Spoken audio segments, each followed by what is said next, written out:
It's my 1 year anniversary of hosting ThreatWire. This is ThreatWire. On November 6th, Grey Noise founder Andrew Morris tweeted out that he is in the process of helping Tor partners triangulate the origins of an attack on the Tor network. The attacker is spoofing the IPs of Tor exit and directory nodes and blasting TCP SYN packets indiscriminately on 22 TCP, spurring a large amount of abuse complaints to hosting providers, which are then temp blocking/banning Tor infrastructure, which isn't actually doing anything wrong. To mitigate the attack, Andrew recommended that all Tor-allowing hosting providers ignore any attacks coming from a paste-bin list of noted IP addresses. The attackers, who go by the moniker Root Monster, have been attacking the Tor network since at least October 21st, 2024. Their goal is to destroy the Tor network. While current website does not share much information regarding their motivations and interests, they link to a Pastebin and Wayback Machine website history showing that their website was acting more of a message board and reply place to messages posted by people who were talking about the attacks they were carrying out. It appears that the attacks on the Tor network have been mitigated, but on the website, the attackers make it clear that they are determined to take down the entire Tor system. 404 Media dropped 2 reports about the state of iPhone security and the quiet updates Apple pushed. A rumor started to circulate, eventually corroborated by a notice from law enforcement officials in Detroit announcing that iPhones were starting to reboot suddenly without notice. These iPhones specifically were iPhones used in cases and meant for digital forensic analysis. This was catastrophic to the research laboratories, as some of the iPhones were in a state that allowed for easier break-in/access called AFU or after first unlock, and even some phones placed in Faraday bags were triggered. It turns out that Apple secretly included code in iOS 18.1 that force rebooted a device that hadn't been unlocked for a given length of time, removing the AFU state. According to experts interviewed by 404 Media, they found the forced reboot to occur after 4 days of inactivity. Remember that the real threat here is not the police. It's the kind of people who will steal your iPhone for malign purposes. Matthew Green, a cryptographer and associate professor at Johns Hopkins University, told 404 Media.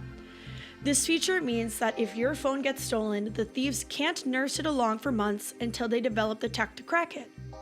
I forgot to cover this story last week, but we need to talk about Russia. In October, Russian courts announced that they are fining Google due to the censorship of Russian-based news channels. American tech giant Google owes the Russian government over 2 undecillion rubles, a 36-digit figure, in fines, and this number is growing daily because of penalties incurred due to non-payment, lawyer Ivan Morozov told TASS. Google was called by a Russian court to administrative liability under Article 13.41 of the Administrative Offenses Codes for removing the channels on the YouTube platform. The court ordered the company to restore these channels, the lawyer said.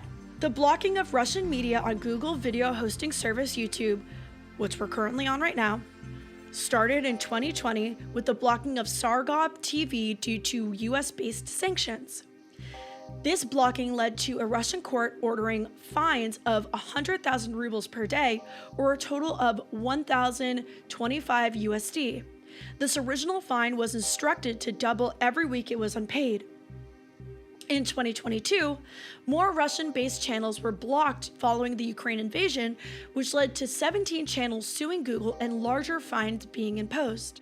The total of 2 undecillion rubles is around $20 decillion, which is larger than the market value of Google, $2 trillion, and the global GDP of $100 trillion.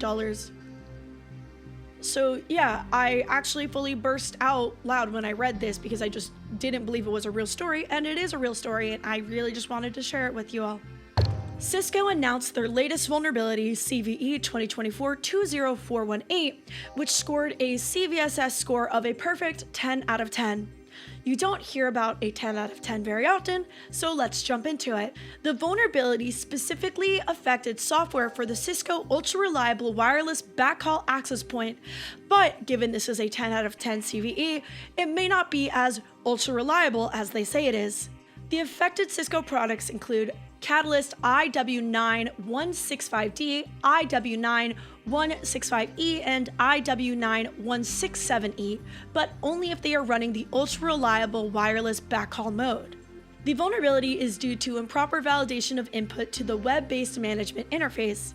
An attacker could exploit this vulnerability by sending crafted HTTP requests to the web-based management interface of an affected system. A successful exploit could allow the attacker to execute arbitrary commands with root privileges on the underlying operating system of the affected device. The vulnerability, as explained, is an input sanitization issue. It's very interesting that this vulnerability was released around the same time that the CISA and FBI Product Security Bad Practices report was trending again due to an opinion piece published on the Register. This report, as we covered in an earlier ThreatWire episode, discusses CISA's recommendations for Secure by Design software initiative, including the strong sanitization of user-inputted values. A patch to the Cisco software has been released via free software update, so be sure to go update your software ASAP. I can't believe it's been a year. Thank you all so much for watching 1 year of me as the host of ThreatWire. I definitely have grown so much over the year and improved on my skills as a presenter, and I appreciate all of your patience with me. The year of making ThreatWire has also been a year of learning. Contrary to popular belief, there isn't a team who creates ThreatWire. It's just me writing, producing, and filming ThreatWire. I do work with an editor, but everything else is just me.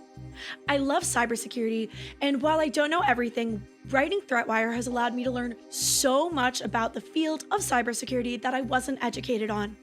I am so grateful for the opportunity and can't believe it's been a year. There is still so much about Hack5 and cybersecurity I'm excited to learn, but for now, I have definitely grown into the role and look forward to figuring out how we can make ThreatWire even better, more exciting, and more interesting for next year.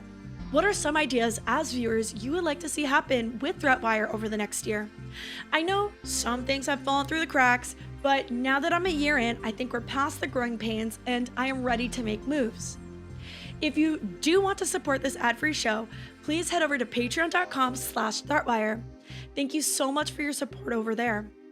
If you want to find me online, you can find me everywhere at endingwithali on everything including Minecraft, and now as a partner on twitch.tv/endingwithali. And as always, good luck, have fun, and don't get caught.